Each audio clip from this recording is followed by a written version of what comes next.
सांची का बौद्ध स्तूप जो मध्य प्रदेश का रायसेन जिले में स्थित है। मैं ललन जी आज आपको सांची के स्तूप की कुछ विशेषताएं बताने जा रहा हूं। सांची का बौद्ध स्तूप सम्राट अशोक ने 3री शताब्दी ईस्वी पूर्व में बनवाया था। सम्राट अशोक ने कराया था। जब कलिंग का युद्ध हुआ तो उस कलिंग के युद्ध के बाद सम्राट अशोक ने बौद्ध धर्म अपना लिया और अपना बाकी का जीवन बौद्ध धर्म के प्रचार प्रसार में समर्पित कर दिया। उसने अपने शासनकाल में ही सांची में बौद्ध स्तूप का निर्माण कराया। आप देख रहे हैं मैं यहीं स्तूप के पास ही खड़ा हूँ। स्तूप के पास यहाँ मैं खड़ा हूँ और इस स्तूप को आप देखें तो ये पूरी तरह से पत्थरों से निर्मित है। यहाँ पर पत्थरों से ही प्रदक्षिणा पथ बना हुआ है। स्तूप के बगल में यह सब अशोक सम्राट अशोक ने बनाया था।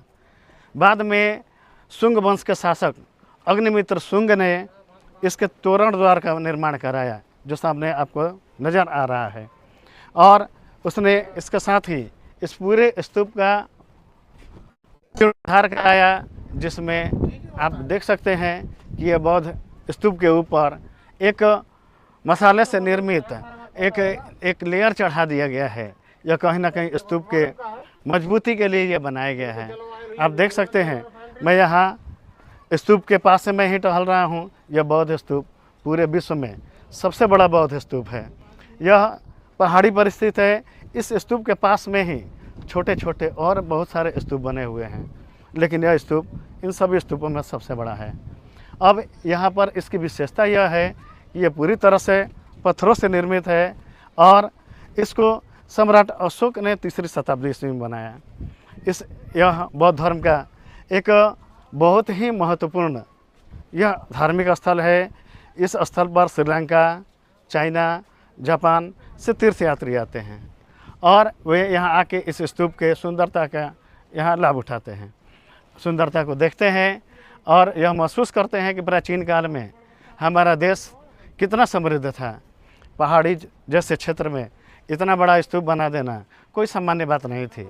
यह हमारे शिल्प कलाकारों का यह उनकी कलाकारी है और उस समय के मजदूरों की मेहनत और इसके साथ ही सम्राट अशोक के इस बौद्ध धर्म के प्रति उसकी इच्छा और उसकी जागृति, यह सबका देन है कि इसने बौद्ध सांची में इतना अच्छा इतना सुंदर बौद्ध स्तूप बना।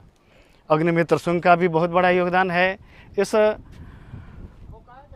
स्तूप को बनवाने में। और इस स्तूप का निर्माण जब हुआ तो उस समय यह बौद्ध धर्म का बहुत बड़ा केंद्र बन गया।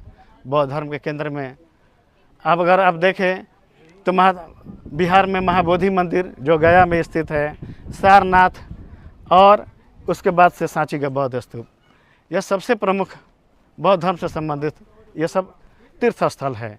यहाँ आप देख सकते हैं अग्निमित्र शुंग के द्वारा बनवाया गया तोरण द्वार और ये तोरण द्वार अग्निमित्र शुंग ने लगभग सांची स्तूप के बनने के 150 साल बाद बनवाया। इस तरह से तोरण द्वार के साथ साथ एक रेलिंग का भी निर्माण कराया गया अग्निमित्र शुंग के द्वारा। यहाँ पर पठारी के ऊपर इस पठार के ऊपर इस तरह से ये स्तूप बनवाना यह एक उस समय के लिए बहुत बड़ी उपलब्धि थी, सम्राट अशोक की उपलब्धि थी। और इस तरह से हम देख सकते हैं कि ये स्तूप विश्वविख्यात है अपनी सुंदरता के लिए, अपनी प्रसिद्धि के लिए यहाँ से। और यह बौद्ध धर्म से संबंधित एक प्रमुख धार्मिक स्थल है। तो इसी तरह से और बहुत सारे रोचक विषयों पर मैं अपना और आगे का वीडियो लेके आऊँगा और आपको नई नई जानकारियाँ दूंगा। और अभी तक इस वीडियो के माध्यम से अगर मैंने कुछ आपको नई चीज़ बताई हो, मैंने इस स्तूप के विशेषताओं को बताने का प्रयास किया और मैं अगले वीडियो में इससे भी और अच्छी चीज़ें, जानकारी से भरी हुई चीज़ें, रोचक चीज़ें लेके आऊँगा। तब तक के लिए जय हिंद, जय भारत।